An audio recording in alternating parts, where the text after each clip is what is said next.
तो दिल्ली विधानसभा चुनाव में भारतीय जनता पार्टी को प्रचंड बहुमत मिल गया। बीजेपी 48 सीटों पर आगे चल रही है, जबकि 70 सीटों वाली विधानसभा में आम आदमी पार्टी महज 22 सीटों पर सिमट कर रह गई। इतना ही नहीं, आम आदमी पार्टी के दिग्गज नेता भी अपनी सीट बचाने में नाकामयाब रहे।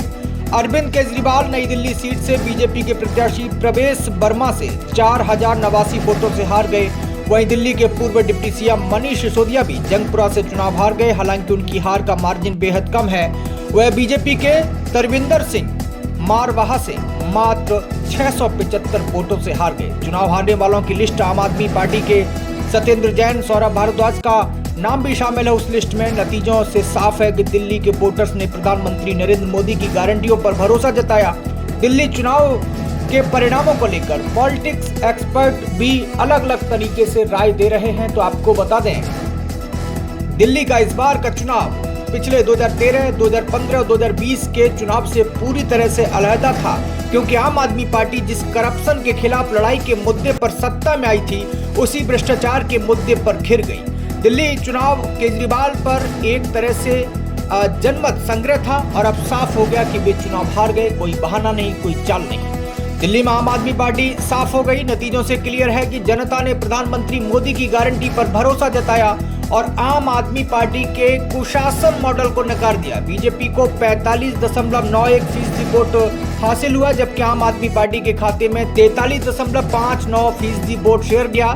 हालांकि इसमें कोई बहुत बड़ा अंतर नहीं, लेकिन सीटों का अंतर साफ दिखाई दे रहा है। ऐसे में यह माना जा सकता है कि दिल्ली के वोटर घर से किसी को वोट देने की बजाय आम आदमी पार्टी को नकारने के लिए निकले थे। और अब आपको बता दें कि अन्ना आंदोलन से निकली पार्टी के मुखिया अरविंद केजरीवाल की छवि करप्शन से लड़ने वाली थी। लोगों को भरोसा था कि ये एक ऐसी पार्टी है जो आम आदमी की बात करती है और उसका नेता सिद्धांतों के लिए खड़ा है। अरविंद केजरीवाल ने राजनीति में कदम रखते वक्त वीआईपी कल्चर खत्म करने और करप्शन को जड़ से उखाड़ने की बात कही थी, लेकिन साल दर साल तस्वीर बदलती गई।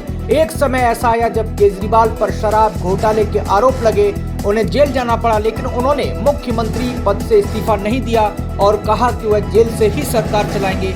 इसमें जनता में ये मैसेज गया कि वो सत्ता से चिपके हुए हैं। अरविंद केजरीवाल आम आदमी पार्टी के नेशनल कन्वीनर हैं। वह पार्टी को दिल्ली से निकालकर दूसरे राज्यों में लेकर गए और जनता को भरोसा दिलाने में प्रयास भी किया, भरोसा भी दिलाया कि वह उनकी सेवा करने आए। इनमें से गुजरात, गोवा, मध्य प्रदेश, पंजाब जैसे राज्य शामिल हैं, जहां आम आदमी पार्टी ने हाथ आजमाने की कोशिश की।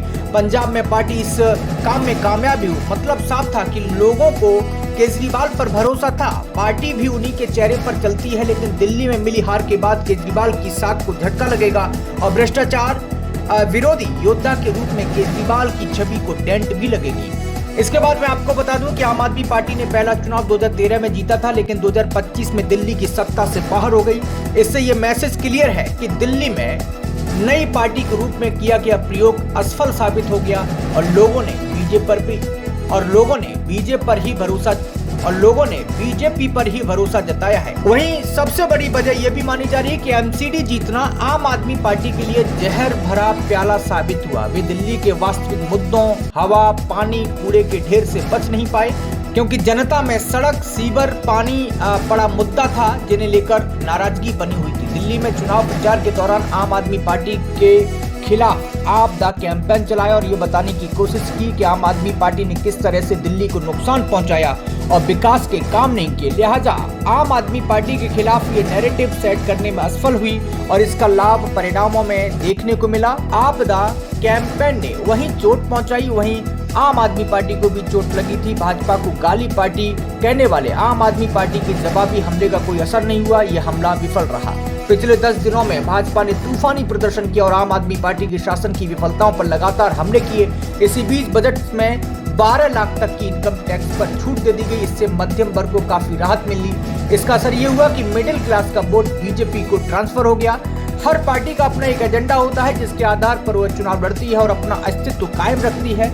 उसे किसी भी कीमत पर कमजोर नहीं करती। आम आदमी पार्टी का एजेंडा भ्रष्टाचार विरोधी था, लेकिन उन्होंने इसे राजनीतिक नाटकबाजी में बदल दिया। मतदाताओं ने उनकी हरकतों को समझ लिया था।